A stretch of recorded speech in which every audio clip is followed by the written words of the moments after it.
এখন এই একটা দলে না আসা পর্যন্ত কোনো মানুষের জন্য কিছু কাজ করা যাবে না।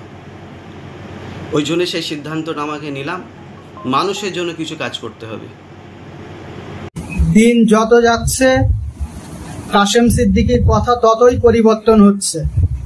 সবচেয়ে প্রথমে আমরা দেখেছিলাম কাশেম সিদ্দিকী বলেছিল আগে ভাইয়ের দল তারপরে অন্য দল, কিন্তু দেখলাম যে তিনি তাদের মনে আশা জুগিয়ে তিনি হঠাৎ করেই টিএমসিতে জয়েন্ট করলেন।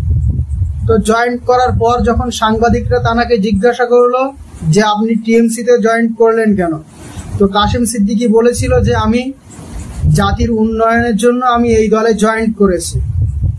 এখন এই একটা দলে না আসা পর্যন্ত কোনো মানুষের জন্য কিছু কাজ করা যাবে না। ওই জন্য সেই সিদ্ধান্তটা আমাকে নিলাম, মানুষের জন্য কিছু কাজ করতে হবে।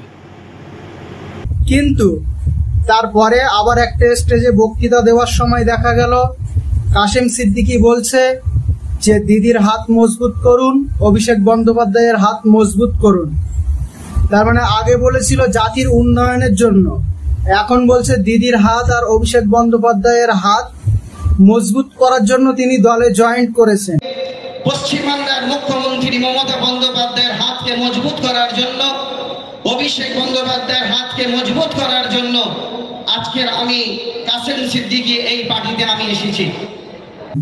আসলে তার কথায় কিছুই বোঝা যাচ্ছে না কিসের জন্য সে টিএমসি দলে জয়েন করেছে। আর আমরা সকলেই জানি টিএমসি দলের যেই নেতা অতিরিক্ত ক্ষতিগ্রস্ত হয়ে যায় তাকে যেই ইডি সিবিআই ধরতে আসে সে সঙ্গে সঙ্গে বিজেপিতে জয়েন করে। তাহলে ভবিষ্যতে কি কাশেম সিদ্দিকীও বিজেপিতে জয়েন করবে? ফিরহাদ হাকিম এক জায়গায় ভোটের প্রচারে গেছে, কিন্তু সেখানকার মানুষ বিক্ষোভ করছে, ফিরহাদ হাকিমকে গ্রামে ঢুকতে দিচ্ছে না। সেই জন্যই কি দিদি ড্যামেজ কন্ট্রোল করার জন্যই কি কাশেম সিদ্দিকী ভাইজানকে তার দলে নিয়েছেন?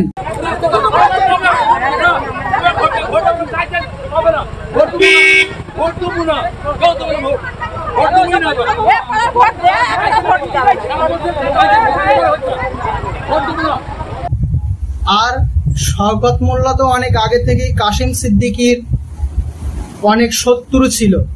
তো এখন কি শওকত মোল্লা কাশেম সিদ্দিকীর কাছে নত স্বীকার করবে, নাকি কাশেম সিদ্দিকী শওকত মোল্লার কাছে নত স্বীকার করবে? তো এখন জাতি সবকিছুই বুঝতে পেরে গেছে কিসের জন্য কি হচ্ছে।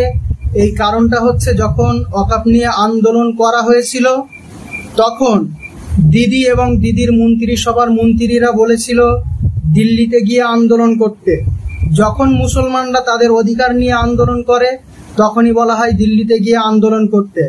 সুতরাং মুসলমানরা এখন সবকিছু বুঝে গেছে, মুসলমানরা এখন দিদির কাছ থেকে মুখ ফিরিয়ে নিচ্ছে। সেই জন্য হয়তো দিদি অনেক ভেবে চিনতে কাশেম সিদ্দিকী ভাইজানকে একটা মুসলিম মুখ হিসাবে জাতির কাছে দিতে চেয়েছে। যে কাশেম সিদ্দিকী যেহেতু ফুরফুরা শরীফের একজন পীরজাদা, সেই জন্য হয়তো যে মুসলিমরা দিদির থেকে মুখ ফিরিয়ে নিয়েছে তারা হয়তো আবার কাশেম সিদ্দিকীকে দেখে দিদিকে হয়তো আবার সাপোর্ট করবে। কিন্তু না, মানুষ এখন সবকিছুই বুঝতে শিখে গেছে। প্রত্যেকটা পিছিয়ে পড়া জাতি সকলেই এখন বুঝতে শিখে গেছে, কারণ এ রাজ্যে বিজেপির বিভিন্ন নেতা মন্ত্রীরা সবসময় বিদ্বেষমূলক উস্কানিমূলক প্ররোচনা দিয়ে যাচ্ছে, কিন্তু তার বিরুদ্ধে দিদি এখন ক্ষমতায় আছে। তো দিদির দল থেকে অথবা দিদি কোনো অ্যাকশন নিচ্ছে না। এর থেকেই সকলে বুঝতে পারছে যে দিদি চাইছে এ রাজ্যে বিজেপি থাকুক। বিজেপি যখনই উস্কানিমূলক প্ররোচনামূলক বক্তব্য দেবে সেই কথা শুনে ভয়ে মুসলমানরা এবং